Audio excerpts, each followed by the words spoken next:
Before we get into today's chat, quick one. If you're not 100% sure how your HR is really holding up, take our free HR health check. It's short, jargon-free, and gives you a clear score on what's working and what needs a bit of love. And if you do it before 1st April 2026, you'll get a bonus 7-pillar strategy on a page, tailored to help you manage HR brilliantly for the year ahead. Just head to kateunderwoodhr.co.uk/HR-health-check or check the link in the show notes. Hey, lovely people, and welcome back to Buzzing About HR, the podcast that helps you untangle all the weird and wonderful bits of employing people, minus the boring HR waffle. I'm Kate Underwood, your HR sidekick, and today I'm tackling a question that's been coming up a lot lately. We found this amazing candidate, Kate, but they're not in the UK. Can we actually hire them? More and more small businesses are struggling to find the right people locally, whether it's care workers, digital marketers, engineers, or something super niche. So they start looking further afield, find someone brilliant, and then get hit with the realisation, oh no, are we allowed to do this? What's a sponsor licence? And oh my God, how much is this going to cost? If that's you, you're absolutely not alone. And I promise I'll break it down without the legal jargon. Just plain English, real life advice, maybe a few laughs along the way. So grab a brew, maybe a biscuit, and let's get buzzing. Why this matters more than ever. Right, let's talk about why this comes up so much now. Before Brexit, UK employers could hire anyone from the EU without visas or sponsorship. No forms, no fuss. We had the freedom of movement. Remember that? But now, if your dream candidate is in Spain or Portugal or France, you need a visa, a sponsor licence, the works. EU citizens are now treated the same as someone from India or Canada when it comes to immigration. And now, it's not just you who's struggling. Since the rules changed, the number of companies applying for sponsorship licences have tripled. So if you're sitting there thinking, oh crikey, this feels a bit much, don't worry, you're in good company. Do you even need a sponsor licence? Okay, so let's start with the basics. If your candidate is British or Irish, you're good. If they've got settled or pre-settled status from the EU settlement scheme, also fine. Or if they've already got a visa that lets them work, like a graduate visa, or they're someone's dependent, again, you're sorted. But if they don't tick any of those boxes and they're not in the UK or from the UK, you'll probably need to sponsor them under the skilled worker visa route. Getting a sponsor licence step by step. This is the bit that tends to cause mild panic, but it's not as scary as it sounds, I promise. The sponsor licence is basically your permission from the Home Office to employ someone who needs a visa. And yes, there's a bit of paperwork, but it's totally doable. First, you need to be a legit UK business with no dodgy criminal convictions. You also need to be able to track and monitor the people you sponsor. So you need some kind of HR setup, even if it's basic. P.S. Breathe HR will do this for you 100%. Then you apply. Most small businesses will go for a skilled worker licence. You need to assign someone to be the authorising officer, ideally someone who reads emails and won't freak out when a letter from the Home Office lands on their desk. So basically, Dave, who hasn't logged into Breathe HR since October last year, is not going to be the right person. You'll also need to upload some documents, things like bank statements, proof of premises, VAT registration. It's a bit admin heavy, but nothing you can't handle with a good checklist. The cost. It's £536 if you're a small business or charity, or £1,579 if you're classed as a medium or large business. Now, it's meant to take about 8 weeks to process, but at the moment, it's more like 10 or even 12. We've had clients get stuck in the system, get asked for the same documents twice. It's not you. It's definitely them. So patience and maybe a bit of polite chasing is your friend here. Issuing the Certificate of Sponsorship, or COS. Once you've got your sponsor licence, yay, congratulations! You can issue a Certificate of Sponsorship. And no, it's not an actual piece of paper. It's a digital record with the job details and candidate information. You'll need to put in the job title, salary, hours, and job duties. But most importantly, the SOC code. That's the job classification that has to match a Home Office approved list. Make sure the job meets the right skill level and salary threshold.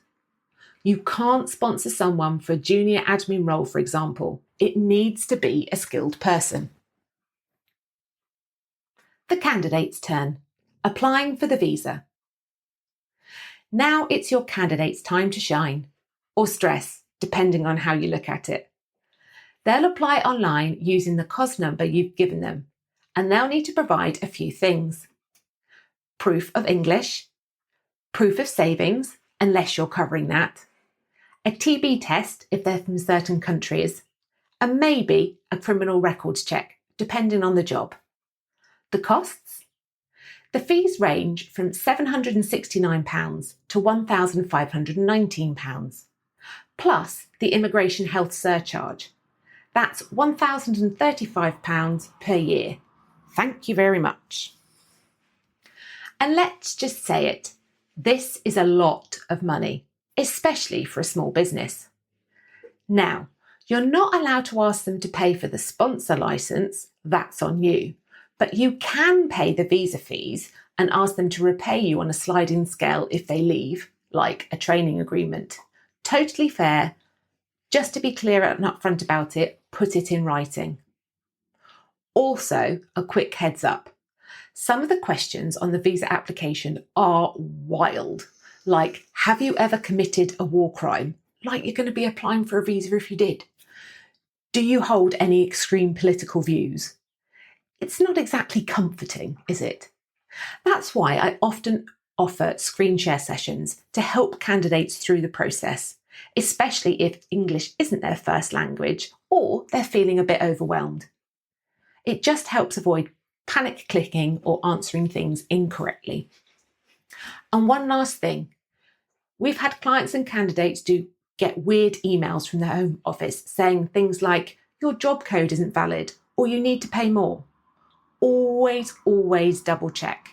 In one case, the job code was fine and no extra payment was needed. So don't just click and pay, take a breath and check first. Don't forget the onboarding and relocation bit. Once they're in the UK, don't forget the basics. This is where some businesses drop the ball. Have you helped them find somewhere to live? Do they know how to get to work? Do they need help setting up a bank account? One client brought someone over for a care role and didn't realise that their new hire had spent £50 a day on taxis because there was no public transport. Small thing, big impact. So be kind, be practical, and think beyond the visa. Sponsor duties and ongoing responsibility. Once your person is in post, you've still got responsibilities. You've got to keep records, report changes like salary, job title, or absences, monitor their right to work, and on occasion, you might need to renew your licence. This is where having something like Breathe HR can really help, just to stay on top of the admin, tick those compliance boxes without losing your marbles. April 2025 updates you need to know. Right, quick update alert. The Home Office made some important changes on the 9th of April 2025. That's today. And here's what you need to know. You're not allowed to charge employees for any sponsorship fees. That includes licence fees, legal costs related to the licence, nada. You can cover visa costs and reclaim them fairly, but sponsorship costs are 100% your responsibility. If you're sponsoring care workers or senior care workers, you now have to cooperate with your local health authority or regional care partnership as part of the process. Minimum salary thresholds have gone up for both skilled workers and seasonal workers, so make sure you're paying enough. There are also new rules about what kind of salary deductions are allowed. So don't get too creative with payback clauses. Make sure it's all above board. And if you're in the creative industries, you can no longer sponsor someone for a permanent creative role. Artists, performers can only be sponsored for temporary positions. Oh, and if you're using the graduate or charity worker routes, there have been classification there too. Graduate workers must be in roles that are genuinely additional. They can't be replacing someone else. And charity workers, there are clear rules now on what they can and can't be paid. If you're unsure on any of this, the updated guidance is live on gov.uk. I'll pop the link in the show notes. Final thoughts. So, hiring from abroad is a bit of a journey, but it's completely doable. Take it one step at a time.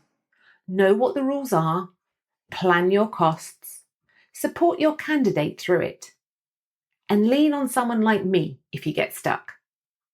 Oh, and there are visa routes that don't require sponsorship, depending on the situation. I'll be talking about those in future episodes, so keep your eyes and ears open if it's something you'd like to explore.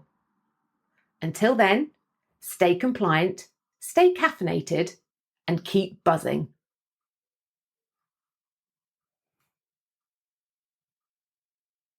That's it for today.